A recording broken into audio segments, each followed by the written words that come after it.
सच बताओ, तुम फिजिकली थक जाते हो या मेंटली? क्योंकि अक्सर 8 घंटे की गहरी नींद लेने के बाद भी, फोन बंद करके आंखें मूंदने के बाद भी दिमाग फ्रेश नहीं होता। और यही सबसे कंफ्यूजिंग पार्ट है। तुम बेड पर लेटे लेटे सोचते हो, मैं तो कुछ कर ही नहीं रहा, तो फिर ये थकान क्यों? Listen carefully. अगर तुम्हारा माइंड कभी रेस्ट फील नहीं करता, तो प्रॉब्लम लेजीनेस नहीं है, प्रॉब्लम कुछ और है।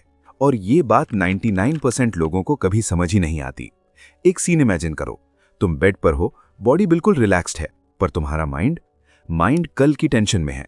वो पुराना मैसेज, फ्यूचर का डर या पास्ट की कोई चुपती हुई गलती। एक सिंपल सवाल पूछूं, तुम्हारा बॉडी तो बेड पर है, पर तुम्हारा दिमाग कहाँ है? क्योंकि माइंड रेस्ट तब करता है जब उसकी प्रोसेसिंग रुकती है। और हम क्या करते हैं? हम सोचते हैं मैं तो चिल कर रहा हूं, पर साथ में रील स्क्रॉल हो रही होती हैं। ब्रेन पीछे से चीख कर बोलता है, भाई ये रेस्ट नहीं है, तुमने मुझे एक और काम पर लगा दिया है। यहीं से असली प्रॉब्लम शुरू होती है। फिजिकल रेस्ट और मेंटल रेस्ट दो अलग दुनिया है। बॉडी को रेस्ट चाहिए मूवमेंट से ब्रेक लेकर, लेकिन माइंड को रेस्ट चाहिए इनपुट से ब्रेक लेकर। और ये लाइन हम सब मिस कर देते हैं। अब एक गहरा सवाल, माइंड इनपुट के बिना इतना बेचैन क्यों हो जाता है? सच ये है कि साइलेंस डेंजरस नहीं होती। साइलेंस में बस एक चीज होती है, तुम्हारे थॉट्स लाउड हो जाते हैं। इसीलिए हम डरते हैं। हम डरते हैं उस सन्नाटे से। इसीलिए हम म्यूजिक चला देते हैं, फोन उठा लेते हैं, या बस कुछ ना कुछ कंज्यूम करते रहते हैं।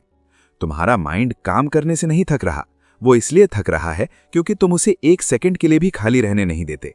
सोल्यूशन ये नहीं है कि तुम और ज्यादा सो जाओ। सोल्यूशन ये है कि अपने दिमाग को सिखाओ कि हर मोमेंट प्रोडक्टिव होना जरूरी नहीं है। एक छोटा सा एक्सपेरिमेंट ट्राई करो। आज सिर्फ 5 मिनट के लिए कुछ मत करो। No phone, no music, no planning, सिर्फ बैठो। नोटिस करो तुम्हारा माइंड कैसे पैनिक करता है। वही पैनिक दिखा रहा है कि तुम्हारा दिमाग कितना ओवरवर्क्ड और ओवरहीटेड है।